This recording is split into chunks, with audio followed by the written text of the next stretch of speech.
Hey guys, it's me, Amy. I've finally gotten around to not being terrified of making this first video. Um, it's a little nerve-wracking, especially knowing that people are home, but it's okay. I'll get through it. It'll be good. Um, Welcome to Keto with Amy, my new YouTube channel. I'm excited to start this, and I'm excited to hopefully have some people come along with me and join me on this journey. I think this video I'd like to just kind of share with you my reasons for doing keto and what I hope for this channel. I do have some hopes. It's been about a year that I've been thinking about doing this. I've been back and forth, and then I just thought, you know what, I'm going to do it. I know there are people out there just like me who struggle with their weight, their mental health, their overall self-confidence, and unfortunately the way we look on the outside and the way that we feel on the inside definitely impacts how we feel on the inside. I have been living this ketogenic lifestyle for just about a year and a half. I started in July of 2018. It's not only changed my life, I believe it saved my life. There were some reasons, health reasons, that I started keto. I had been going back and forth. I was just looking through old Facebook posts, and even as far back as 2014, I, had posted a couple of times, hey, started this new low carb diet. This is amazing. This is gonna work. I'm gonna stick with it. And clearly I didn't. And that being the reason that I needed to do something a year and a half ago. First, my weight. I weighed at 245 pounds when I started keto in July 2018. I was very unhappy, feeling pretty gross about myself, very depressed. My anxiety was through the roof. I wasn't sleeping. I just wasn't there. I wasn't Amy. I had been talking to my sister actually about, I'd heard about this new diet called keto, and she had mentioned she had a friend at work who was doing keto and had lost 100 pounds in a year, and I thought, there's no way. I found her on Facebook. Her name is Courtney Cookson. She's amazing. She's very cool. I started following a page that she had for keto, beginners of keto. I got up the guts to ask her a couple of questions about how to start, what exactly keto was. She was awesome. She gave me all kinds of information. Some things she kind of let me figure out for myself, which I think is fair. If you're going to go ahead and live this lifestyle, you definitely need to do your own research. But it does help to kind of have somebody to bounce things off of,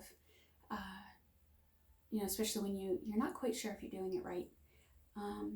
So I decided, I had gone through a pretty rough patch.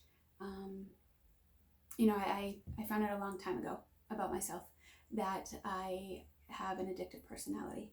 I think we all have some sort of vice, whether it be a small vice or a big vice, to get us through tough times and to keep us from really dealing with things that we should be dealing with, the ugly stuff.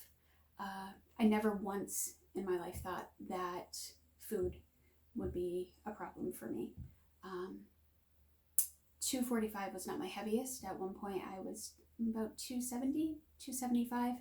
I was just after I had my daughter, and we all kind of go up and down with our weight. I lost a little bit, but this staying at 245, I was just feeling gross. I was very unhappy with myself. What really did me in was and it sounds so silly to say now, but nothing is silly when it comes to who you are and the things you're dealing with. Ice cream was my downfall. It became an addiction for me. It went from ice cream here and there to ice cream every day, 2 times a day, 3 times a day, and I mean not just like a cup of ice cream, like a pint, a half gallon. I was starting to go outside of the house and find ways to satisfy my ice cream craving through our local Friendlies. If it just sounds so strange to say out loud, Friendlies is kind of a place where you celebrate things, and it was just that thing that was always in my life as a kid.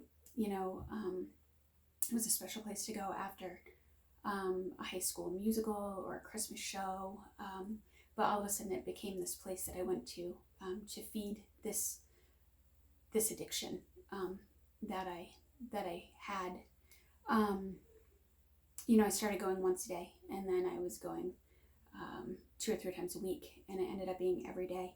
And the last day that I had ice cream was about 2 weeks before I started keto. It was the day after my daughter's birthday, and I had told the house that I was going out to grab toilet paper. And the store's 30 seconds down the road from us, and I was gone for about an hour. I knew I was going to be asked some questions about where I was, like why did it take me so long? But I had decided to travel on over to Friendlies and order my go-to big, huge peanut butter sundae.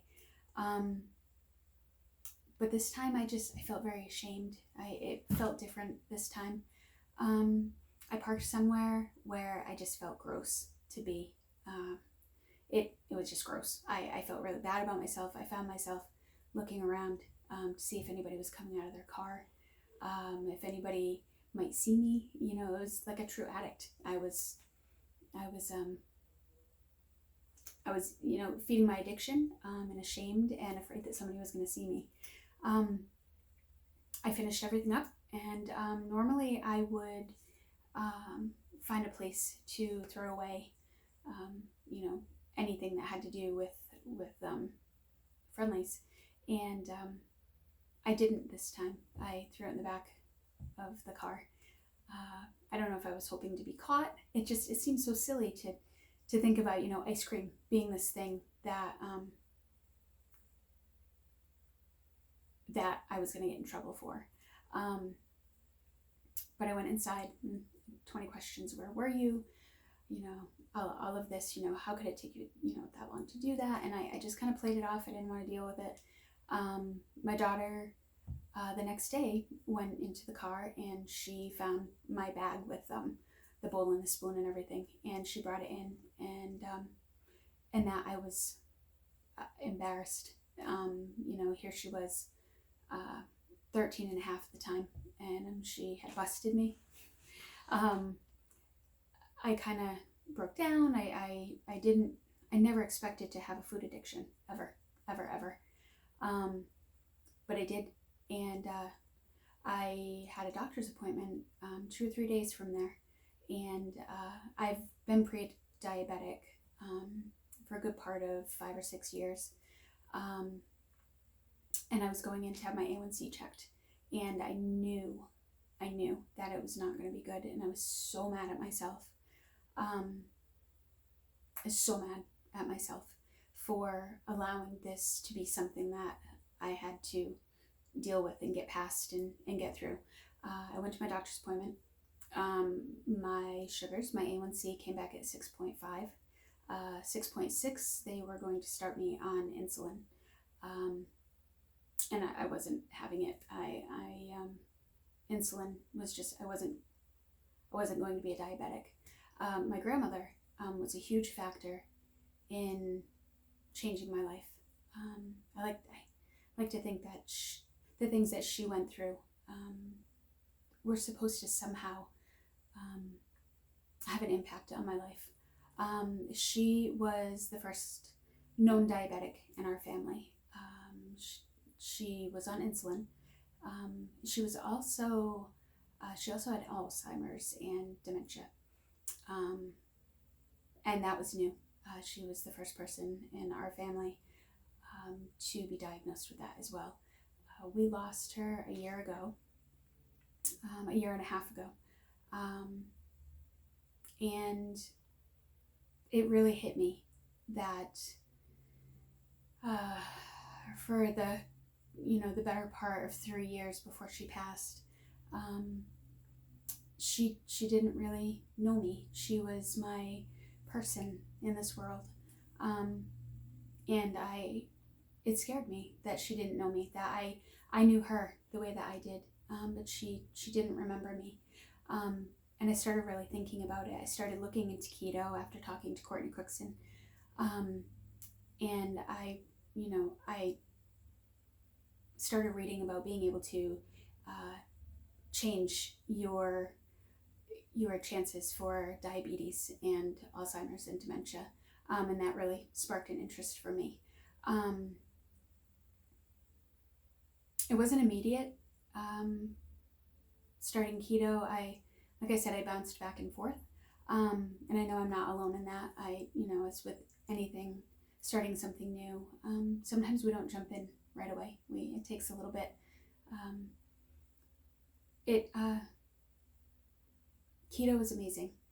It's amazing. I've been asked quite a few times, especially in the past 6 months or so, Amy, how do I do this? How you've had success, and I want to know, how did you do this? What did you do? What did you eat?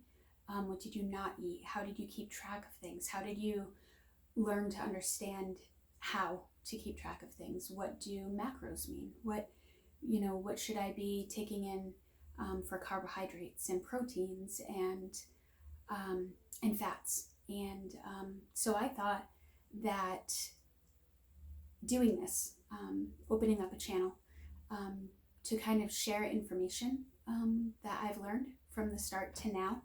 I would love to share tips and recipes, positivity, always. Our mental health is so important, and I think that what we put into our bodies absolutely has everything to do with what comes out of our bodies. If you're putting negative things in, gross things that don't feel good in your belly, they don't feel good in your mind, in your heart, that's going to come out in the energy you put out into the universe. I think this is going to be a lot of fun. I'm excited. I'm very new to this. This platform is very awkward. It took me a little bit of time to even actually push the start button to do this video, just because I'm a pretty basic, timid girl, I guess. I'm out there, socially, but at the same time I'm very reserved. So it took me a little bit to think about just one person seeing this, but I'm okay. It's gonna be okay. I took a deep breath. I know that I am not alone in my struggles with weight. In the past year and a half, I have lost 85 pounds. I feel fantastic. In that time, I have found a job that I absolutely love. I am in college. I'm going to school for my psychology degree. And I attribute everything to starting keto, clearing my mind. It just gave me a sense of, if I can do this, if I can change my life just by changing the food that I eat, I can do anything.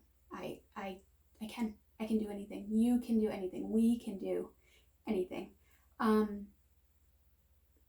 If you decide to kind of stay with me, and kind of hang out with me through videos that I post, I am right there with you. I'm actively keto. I am not perfect. I have days where, that pan of brownies that I made is sitting in that kitchen, and I really have to really dig my feet in and just say, you know, it's been a year and a half. You can't do it. You've worked too hard. So anything that I share with you, I am with you. We're in this together. And I would love to build a community of positivity and support and encouragement and success. I celebrate even half a pound. I think it's important to celebrate the small things, sometimes even more than the big things. Those little small things are what keep us going. It keeps us alive. And it's human nature, I think, to seek out people who are needing the same types of things as we are. And I think it would be awesome if you're watching this and you decide you want to stay on board with me. We'll do keto together. We'll eat the same things. We'll set up plans. I want this to be a back and forth, where, write things in the comments, and I'd love to answer if you have any questions, if you have any tips yourself, if you're doing keto and you're watching this. I am open to anything. So that's kind of my thing. I'm very much a talker, so I hope it wasn't too boring. But I'm excited. And if you are on board, then I welcome you. And we'll do this together, and we'll get to where we want to be.